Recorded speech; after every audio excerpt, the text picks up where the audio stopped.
Hey everyone, I wanted to shoot a really quick video and update you on the fish room build. As you know from the last video, this whole wall is completely done now. Every tank is drilled and on the automatic water change system. The next thing we have to do if we're going to work clockwise is do the back wall. There's going to be 15, 20 highs on that back wall. I have 8 of them drilled and ready to go. I'll show you all that coming up.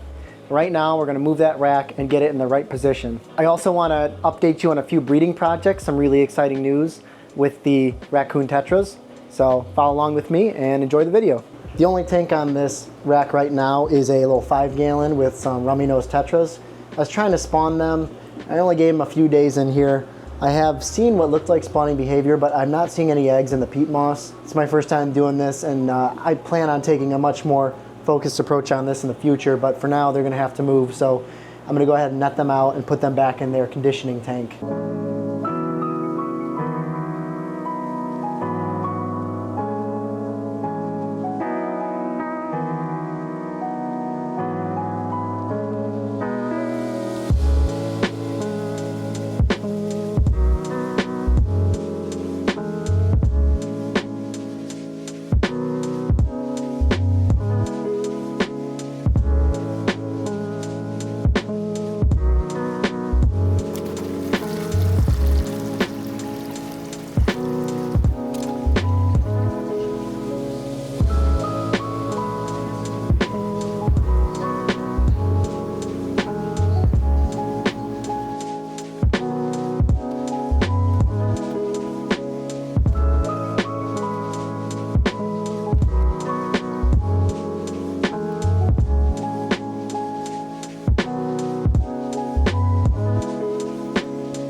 These are all the 20 highs. They're all going to be identical.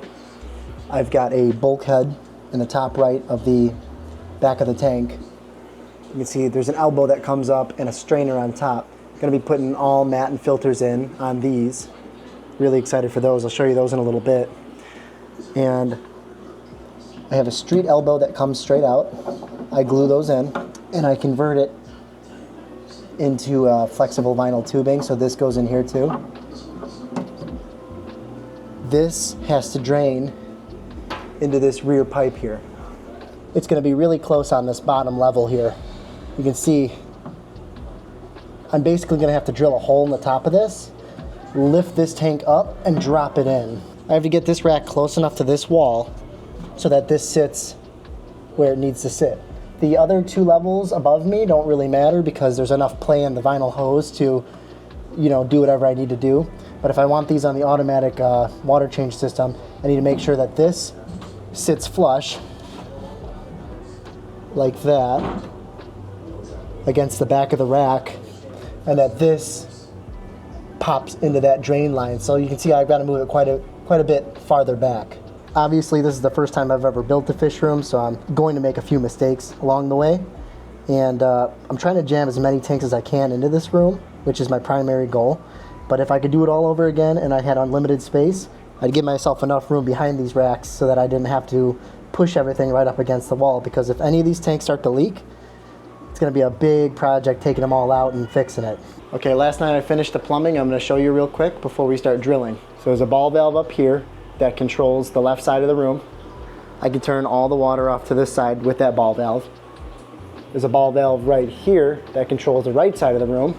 Same thing, I can turn the water off to this whole side. And then the third ball valve is right here.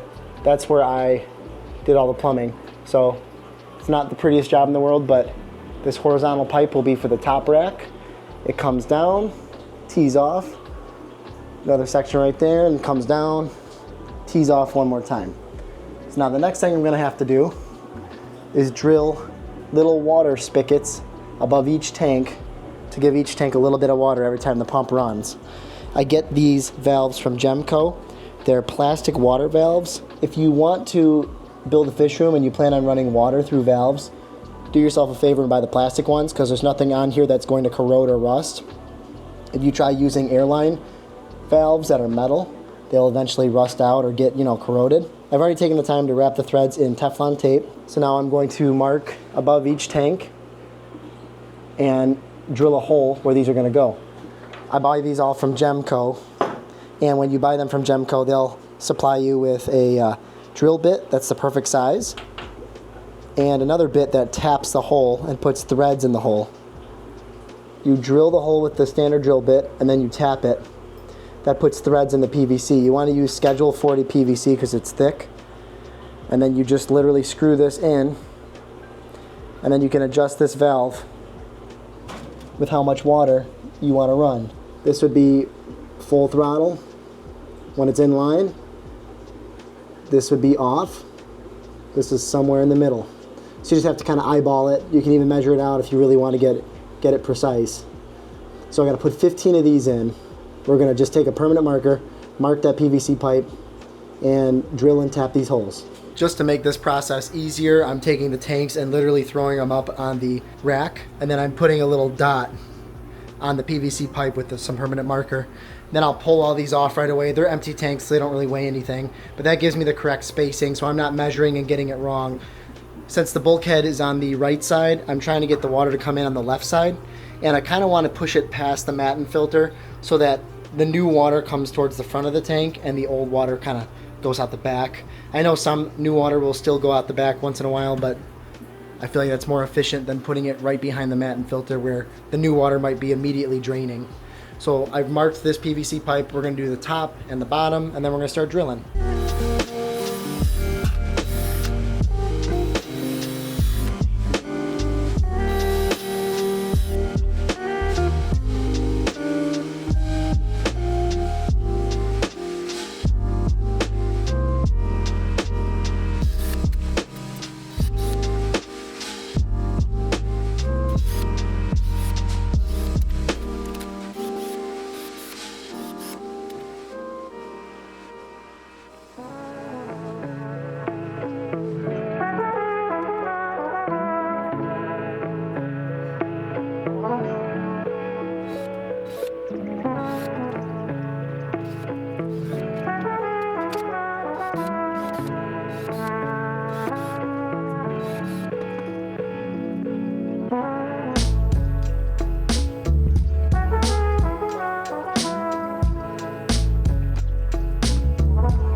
Alright, so the next thing we want to do is once we get all the taps in, we're going to flush the lines because they still have PVC primer and glue in them, and I don't like putting that in the tanks. So what I end up doing is I find the end of each pipe, I open up that tap, and I drain that into a bucket and then dump the bucket. And you'll smell it. It smells like pretty strong chemicals, so you really got to do this before you fill up your tanks. So Alexa, turn water change on. So you can probably hear it running.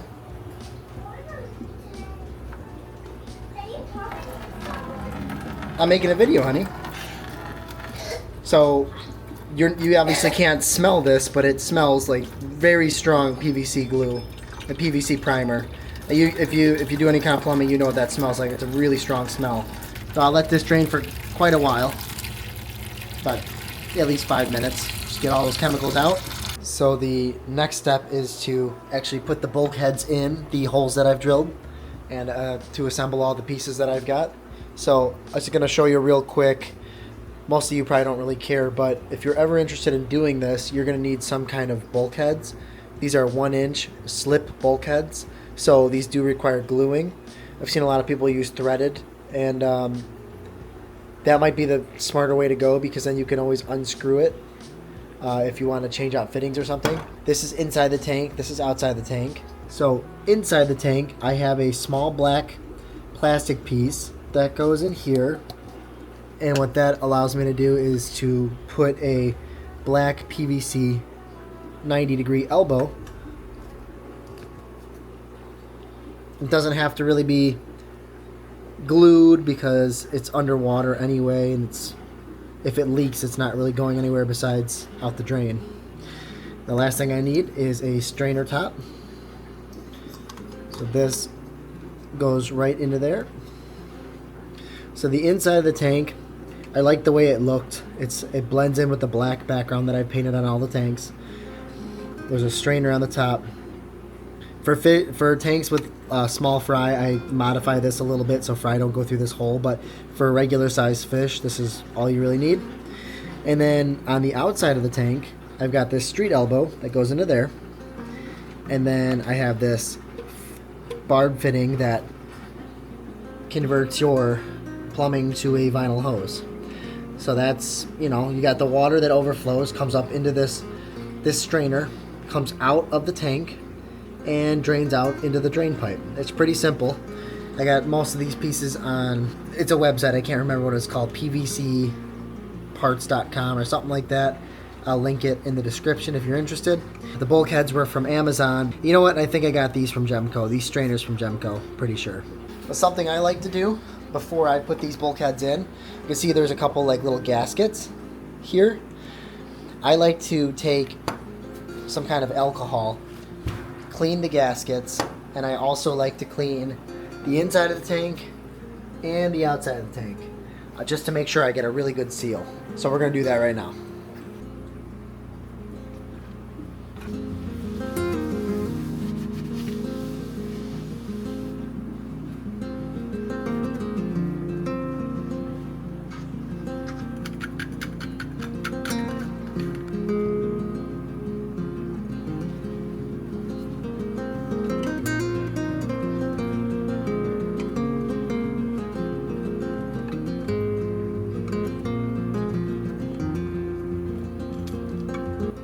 That gasket on so that it's up against this lip. To avoid stress on the actual glass, I like to put this together before I put it in the tank. That way there's no pushing on the glass. The weakest point of this whole tank now is right here, and you really don't want to push on a bulkhead. You don't want to torque on this at all. So now I put this right here. This O-ring that we cleaned is going around, seated all the way against the glass. This nut goes on here.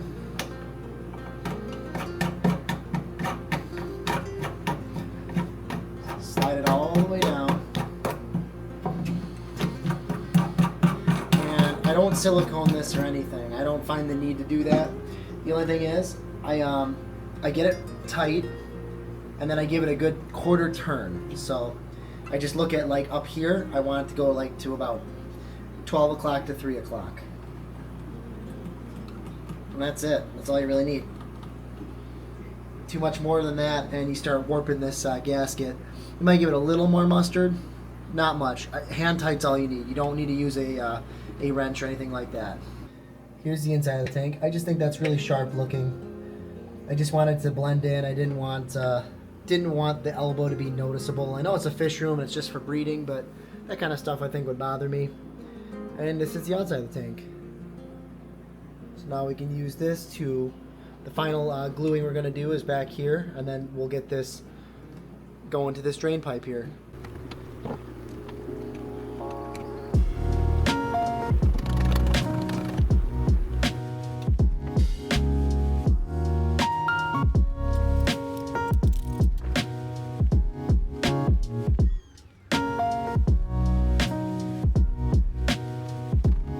One of the last things we have to do is glue these two components together like that. And then before I glue this to the tank, I'm going to take this vinyl tubing that I've all pre-cut. I always cut it a little, like 2 or 3 inches longer than it needs to be, just to give me a little bit of wiggle room.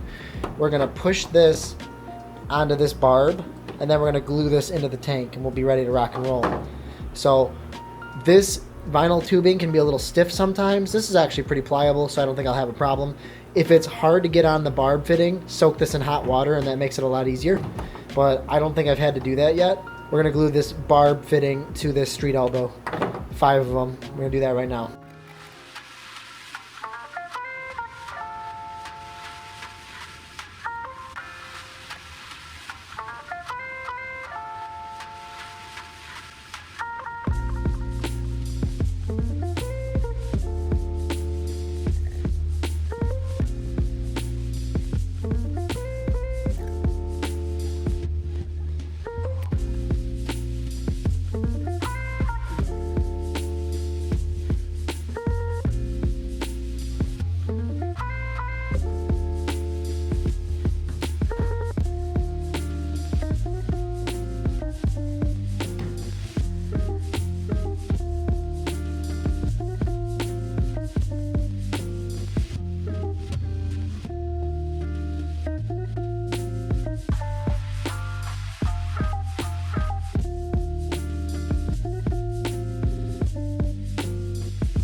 All right, we've got all the vinyl drains glued in and ready to go.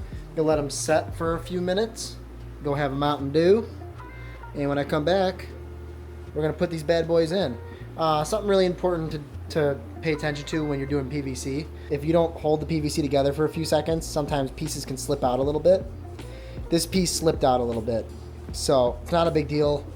Luckily, I'm gonna have a little bit of space behind this that's not gonna matter, but see how the rest of them are they're more consistent. Those are all done properly, and then look at this. That gap's a little bit bigger, so it slipped out a little bit. This one's even fine too. So I was trying to rush, and I forgot to hold this in for a few seconds, so that's my bad, but it's in there. It's not going anywhere, so I'm not worried about it. Just something to pay attention to. So we're gonna take a hole saw bit. I think this is a 25 millimeter hole saw with the pilot drill bit in it. We're pretty much gonna eyeball it. I've marked on this PVC already where the lower tanks have to go because there's no wiggle room for those. So that's where those lower tanks have to go. Since these vinyl hoses have a little bit of wiggle room, I can just go a little to the right of that, or you know, wherever it wants to land. But you might not really think of this right away, but when you're doing something like this, you cannot do the bottom first unless you can get behind there. Because if I do the bottom first, I can't get to that pipe, and now I can't, you know, route the rest of the drains. So you have to do these two levels first. The bottom's the last one you do. So for now, I'm out of vinyl hose. I only had enough to do 5, so we're just gonna do the middle for now. That's the easiest level to work with anyway, and I wanna get some fish going, so gonna get these going. I've ordered more vinyl tubing for these 3 up here. I gotta find 7 more tanks. Gonna probably just wait till Petco has their sale. And I really wanna get this done, but I'm not gonna pay a crazy amount of money for 20 gallons, so. All right, we've given these tanks a few minutes to set up. I flipped them 180 degrees. Got all the vinyl hoses hanging down underneath it. So now we're just gonna drill some holes, put those vinyl hoses in that drain tube, and we should be able to fill them with water. The last thing we're gonna talk about after that are the Matten filters, and we'll take a closer look at them in a second, but I'm really stoked about those. So I don't know how interesting this is gonna be for you guys, but here you go.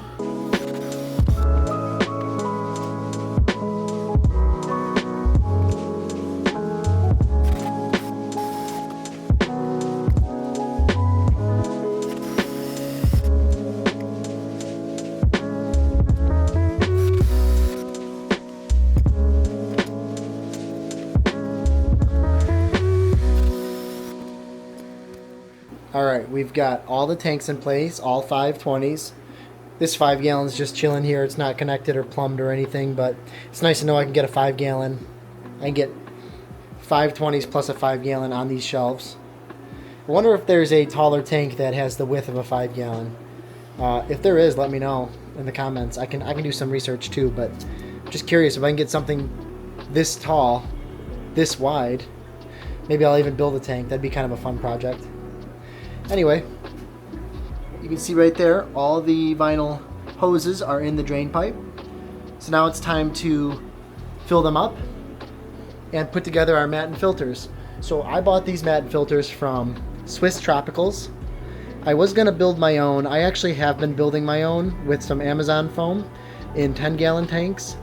And it's pretty easy to do. It's a little time consuming because you gotta make sure your cuts are just right. And I'm not amazing at it. I was doing the math, and it really isn't that much cheaper when you get to bigger tanks to make them yourself. And if you watch anything from Stefan from Swiss Tropicals, he talks a lot about the Pour-It foam. I think it's made in Germany. It's got a estimated lifespan of at least 10 years. And I'm not sure you can say the same for the cheap Amazon foam I've been buying.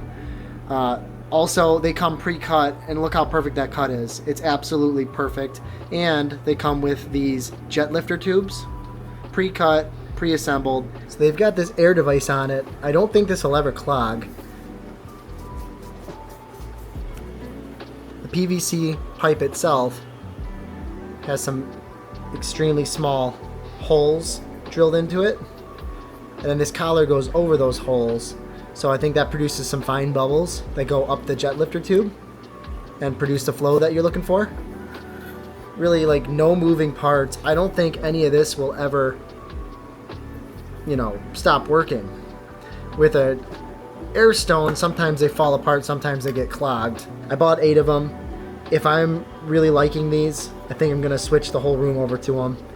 It'd be quite a large upfront cost, but if I'm gonna get at least 10 years out of these, I think it'd be well worth it.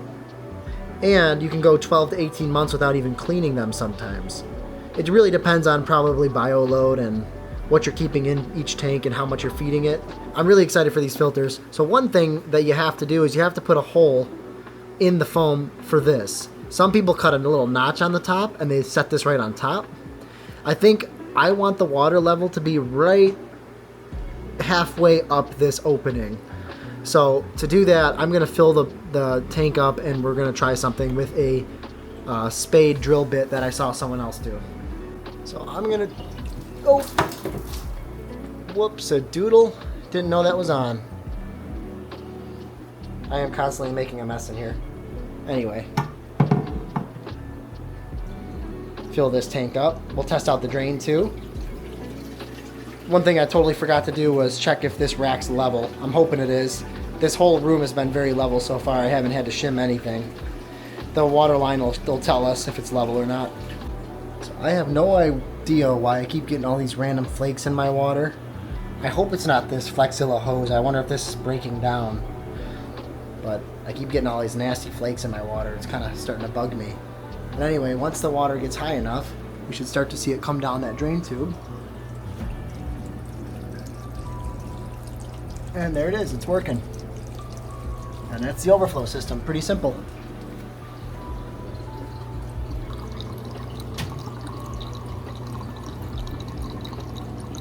I'm gonna take one of these spade drill bits, it's a 1-inch, and I'm gonna mark where I want the hole for the jet lifter tube to be. I saw another gentleman on YouTube making his own Matten filters, and he used this. He didn't put it in a drill, he just like took it between his fingers and slowly like twisted it back and forth like this and just kind of like chewed away at the foam, and it seemed to work really well for him. So I'm going to try to do it at the exact halfway point, and I'm going to do it half in the water, half out of the water.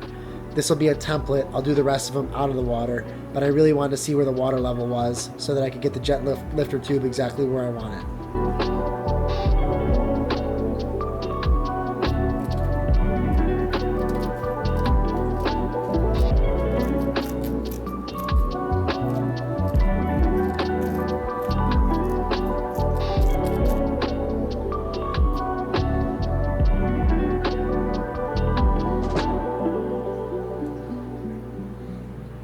Looks good. Let's get it back in the tank and see how it looks.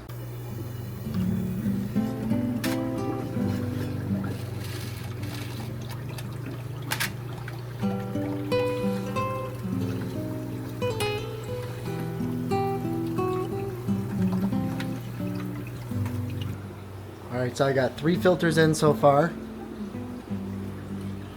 And I'm loving how they're looking. This one's filling up. You can see it's already starting to push some water out. This one I actually turned down a considerable amount, and still look at that flow. Really good flow. I don't know what all this junk in my water is. It's kind of bothering me. I feel like this hose is breaking down. I don't know. Could be anything. There's a bunch of like weird flakes in the water. Not sure what that is. Check that out.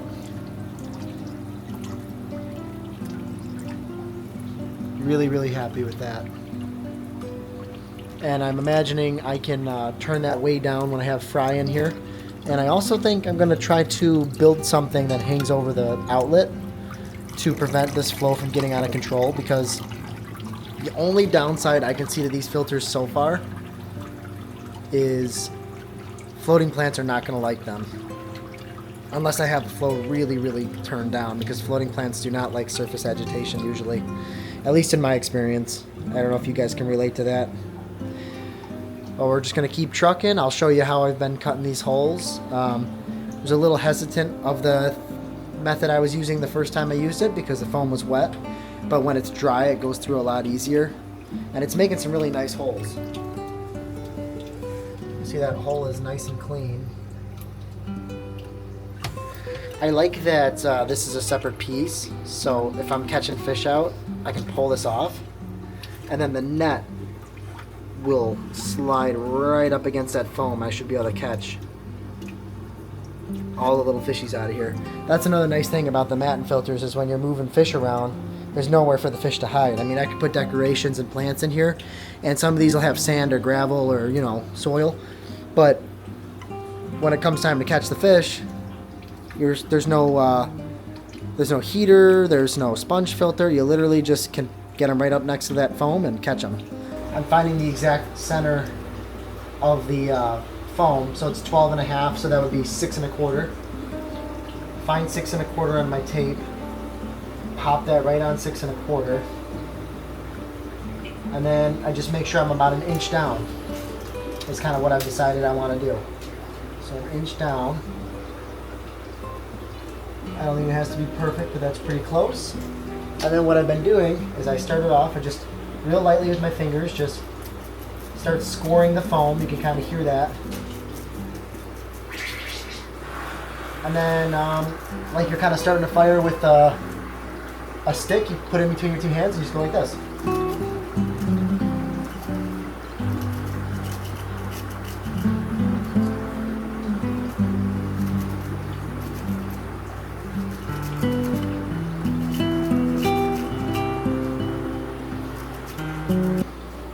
See, it's making a really clean hole.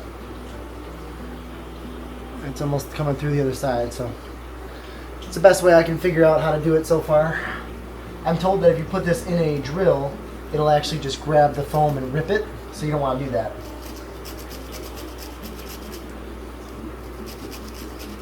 Simply take my jet lifter tube. It fits. It's a nice clean fit. Pretty neat hole. It's not compressing the foam at all. And all I'll do is connect an air line to it and start filling up the tank. Well guys, I officially have 5 tanks up and running. Matten filters are in. We got air going to each one. I know I said it before, but I'm really happy with the flow that these are putting out. I think with certain species of fish, good flow produces better finnage. Look at that. I like the simplicity of these Matten filters. I have a feeling I'm going to be switching all of my tanks out to them. Probably be putting lids on these since floating plants won't do that great in here. Going to be spawning some rainbows in here. And I put a small group of turquoise rainbows in here. They're a little stressed out at the moment because I just moved them. I did squeeze a sponge filter from a seasoned aquarium in here before I did that. So that provides you with an instant cycle. That bacteria will be seeding itself on the Matten filter here. But they're only going to be in here for a few days. I just want some eggs from them, and then I'll be putting them right back into the breeder tank. So yeah guys, I'm super happy with how this turned out. Thanks for watching. I'll give you a quick update on a couple other things going on here. We are making a little bit of progress on the raccoon tetras.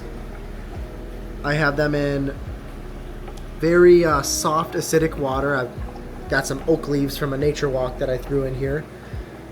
And just been putting cold osmosis water in this tank.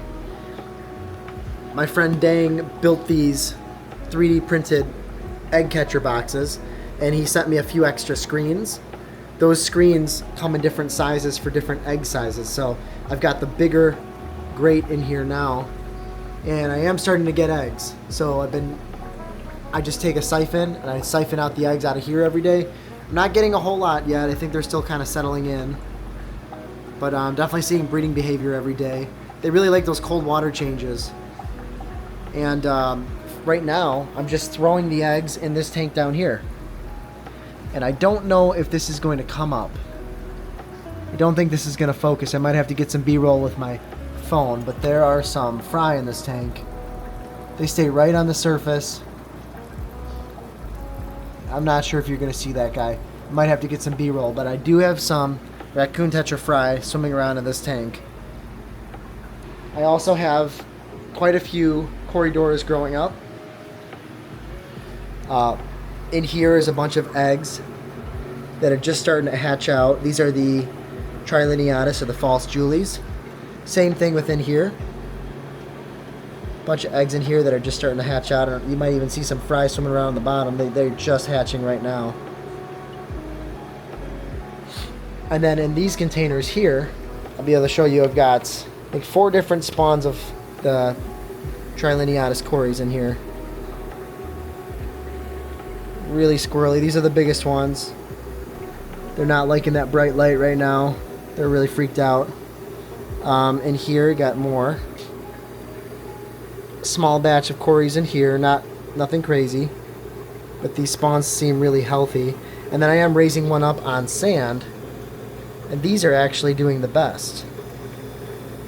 This is by far the biggest batch I have.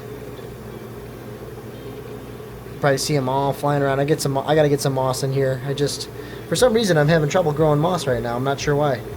Yeah, bunch of cories in there, so that's really cool. Got a bunch of cories. I really want to get a big group of those going so I can start selling those again to you guys. These turquoise will be available very soon. I actually will probably put some on the website when I post this video. Definitely have some sellable sized ones in here if you're interested in some high quality turquoise rainbow fish. These are a commercially available rainbow fish, but I wanted to find a really good group of turquoise, and I feel like these are really good quality, so you can buy them from a fish farm and they'll probably still look really, really good. I bought these from a breeder, and he had really nice stock. And I'm gonna be listing these cories hopefully soon. He's still a little too small to list, but look at those little underwater puppies.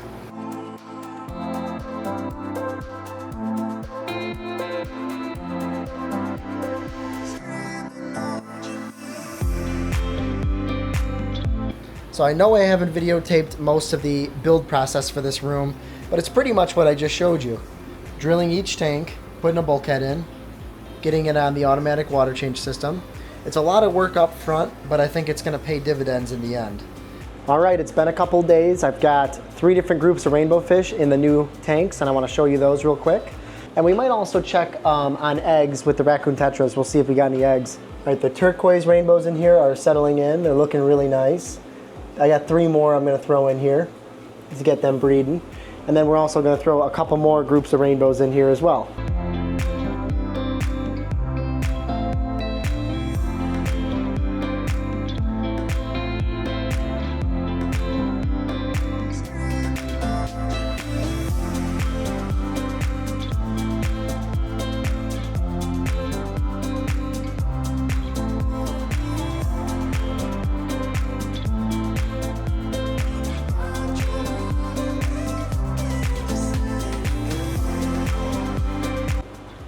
And maybe the last thing we'll do is we'll check this tank up here for some raccoon tetra eggs.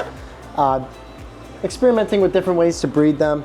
I think the next method I'm going to do, put some females in a tank over some of this mesh. You've probably seen this in some of my videos before. It's this mesh I get from Joann Fabrics. I think it's a 5, there's a 5 and a 7 size that both work. Here's the difference in size. So the 5 mesh has slightly bigger holes, but still raccoon tetra is not going to get through that. The 7 mesh is a little finer. So if you're dealing with something that, you know, that's really like a small fish, like a CPD, I'd probably go with the 7 mesh because it's less of a chance of CPD is going to get through this. But a 5 mesh for like a tetra would probably be totally fine. I don't see a tetra getting through this. And what I've seen people do in the past is they'll take these and they'll just kind of throw them in a 20 gallon or 10 gallon. Put the fish on top with some spawning media on a bare substrate, no substrate on the tank. And when they see eggs, they pull all the breeders out, pull this up, and hatch the eggs. I think that's the next thing I'm going to do. I'm going to condition all the fish for about 2 weeks. I'm going to put this in a tank, get some nice soft acidic water in there with some botanicals like some oak leaves, Indian almond leaves, stuff like that, some sticks. And then I'm going to put this on the bottom, put some females in there for a day. The next day I'm going to put some males in there. Hopefully they breed that night or that morning. If I see eggs on the bottom, I'm going to pull all the fish up and we're going to see if that works. Because I'm really trying hard to breed these guys. I really started off with 6. I definitely have like 20 or 30, so I know they're breeding, but I want to try to find a good way of doing it on demand. So what I've been doing lately is I take a specimen container. I think this is a Lee's specimen container. Hook it on one of these tanks down here. So I take some airline with a rigid hose. I suck the eggs out every day. Let's see if we got any. So I just kind of go along the bottom. All right, did a pretty good suction. So now I take a flashlight and I just scan the bottom. I shoot across the bottom. So I take my flashlight and I put it on the side like that. And I look in here. Oh, I already see an egg. You're probably not going to see the eggs on this camera, but I definitely see at least one egg. Yeah, so we got 2 eggs in here, not a whole lot. I think I am going to try this method next. These breeder boxes work great for like the emeralds and the CPDs, but I think with tetras, they're just scattering eggs everywhere in here, so they're probably like going to these oak leaves and scattering them on there. Because I did a water change in this tank and I sucked out all the like detritus and stuff off the bottom, and I found a bunch of eggs. So I don't think they necessarily care if it's in the moss or not. I think they're just kind of scattering them everywhere. So if I put some mesh on the bottom of a tank like this, really clean the bottom off nice, put both sexes in there, I might be surprised to see how many eggs are on the bottom one day. So we'll try that next. Maybe that'll be in the next update video. But for now, I'm gonna pull these 2 eggs out, try to hatch them artificially. So I think that's gonna do it for this video. Not the most exciting video in the world, but I hope it gives you a better insight on kind of how this room is built, in case you're ever curious, or if you want to build a fishery room of your own and you want to do some kind of automatic water change system. And trust me, this is not the only way to do it. There's other ways to do it. There's ways to do it where you don't even have to drill into your tanks. This is just the method I chose to do. And I'm by no means an expert. This is my first real fish room, so figured come along with me and kind of learn as I learn, and hopefully it was a little interesting for you. But yeah, the next video, I'm really going to take a deep dive and show you how we breed rainbow fish. And spoiler alert, it's pretty easy. Because I want, if you ever buy fish from us, I want you to be able to buy 6 fish and turn that into 100 if you want. Maybe you can start selling them yourself, give them to friends, family. The mission really here is to make sure that these fish are as protected and spread out as much as possible, because a lot of them do come from threatened environments. And we really want to make sure that we keep these fish around for future generations to come, and possibly to reintroduce into the natural systems if we ever need to do that someday. As always, I really appreciate everyone watching. Thank you so much for everyone that's been ordering. We're having a hard time keeping fish in stock and never thought we'd have that problem. So it really is a blessing, and I can't tell you how grateful I am for each and every one of you guys. Thank you so much. We'll see you in the next one. Bye.